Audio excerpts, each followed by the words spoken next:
আলুর যে দাম কৃষকরা পাচ্ছে না, 2.5 টাকা 3 টাকা করে তারা ফসলের দাম পাচ্ছে।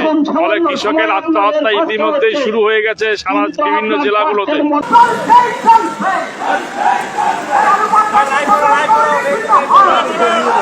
বাংলাদেশের রপ্তানি বন্ধ হওয়ায় এভাবেই বস্তায় বস্তায় আলু ও পেঁয়াজ রাস্তায় ফেলে বিক্ষোভ করছে ভারতীয় কৃষকেরা। সাথে সাথে বিজেপি নেতা শুভেন্দুর বিরুদ্ধে আন্দোলনে নেমেছে ভারতের কৃষকেরা। বাংলাদেশের ব্যবসায়ীরা আলু পেঁয়াজের আমদানি বন্ধ করায় পথে বসার মতো অবস্থা তাদের। দেশের মধ্যে তারা পাচ্ছেন না এসব আলু পেঁয়াজের ন্যায্য দাম। হাজার হাজার ভারতীয় কৃষক নেমেছেন রাস্তায়।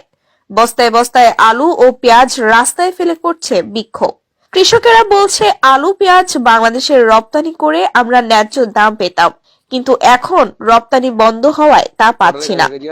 আর এই গাড়ি আজকে 15 দিন দাঁড়িয়ে থাকায় বহু ক্ষতি হচ্ছে, প্রচুর টাকা লস। এক এক গাড়িতে পেঁয়াজের দামই প্রায় 10 থেকে 12 লক্ষ টাকা। যে কটা গাড়ি এসছে সেই কটা গাড়ি অন্তত বর্ডারে যাতে যাওয়ার পারমিশন দেয়, তাতে আমাদের সবার উপকার হয়।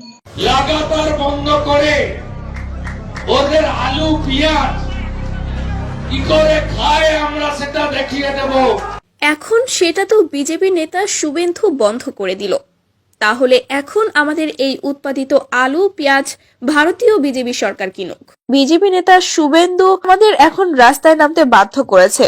এখন আমাদের এসব আলু পেঁয়াজ তাকেই নিতে হবে, আর নইলে আমাদের এই আন্দোলন চলবে অনির্দিষ্টকালের জন্য। সম্প্রতি ভারতের বিজেপি নেতা শুভেন্দু অধিকারী বাংলাদেশে আলু পেঁয়াজ রপ্তানি বন্ধের ঘোষণা ও বাংলাদেশ নিয়ে বিভিন্ন আপত্তিকর বক্তব্যের জেরে উত্তাল বাংলাদেশ। সেই সাথে বাংলাদেশিরা তুলেছেন ভারত বয়কটের ডাক এবং তারা ভারতের কোনো পণ্য আর আমদানি করবে না বলে সিদ্ধান্ত নিয়েছে। আর এর ফলে ইতিমধ্যে রপ্তানির অভাবে ভারতের কৃষকের উৎপাদিত আলু পেঁয়াজে পচন ধরতে শুরু করেছে। এমনকি যেসব আলু পেঁয়াজ বাংলাদেশের বিভিন্ন সীমান্তে ট্রাকে করে নেওয়া হয়েছে রপ্তানির উদ্দেশ্যে, সেসব আলু পেঁয়াজও নিতে অনাগ্রহ দেখাচ্ছে বাংলাদেশ। তাই সেখানেই ট্রাকেই পচে যাচ্ছে এসব আলু পেঁয়াজ। ফলে বিপাকে পড়েছে ভারতের ব্যবসায়ীরা।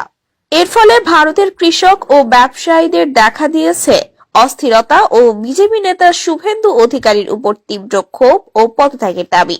তবে বাংলাদেশের অন্তর্বর্তীকালীন সরকারের পক্ষ থেকে জানানো হয়েছে যে বাংলাদেশ আর ভারত থেকে কোনো পণ্য আমদানি করবে না। বাংলাদেশ এখন থেকে পাকিস্তান, চীন এবং অন্যান্য দেশ থেকে আলু পেঁয়াজ সহ অন্যান্য সব পণ্য আমদানি করবে। ইতিমধ্যে আমরা পাকিস্তান থেকে 2 জাহাজ পণ্য ও খাদ্য সামগ্রী আমদানি করেছি এবং আমরা আরো আমদানি করার কথা ভাবছি। ভারত আমাদের আলু পেঁয়াজ না দেওয়ার হুমকি দেয়। আমরা কি ভারতের কাছ থেকে বিনা পয়সায় এসব আলু পেঁয়াজ আমদানি করি? বরং আমরা যদি ভারত থেকে আলু পেঁয়াজ আমদানি না করি আমাদের কোনো সমস্যা নেই, সমস্যা হবে ভারতের। ভারতেরই রপ্তানি আয় বন্ধ হয়ে যাবে, ফলে তাদের দেশের জনগণ না খেয়ে মরবে।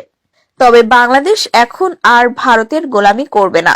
ভারতের সাথে আর কোনো কূটনীতিক, রাজনৈতিক, ব্যবসায়িক সম্পর্ক থাকবে না। আমরা সব অতি দ্রুত বন্ধ করার বিষয়ে একমত হয়েছি।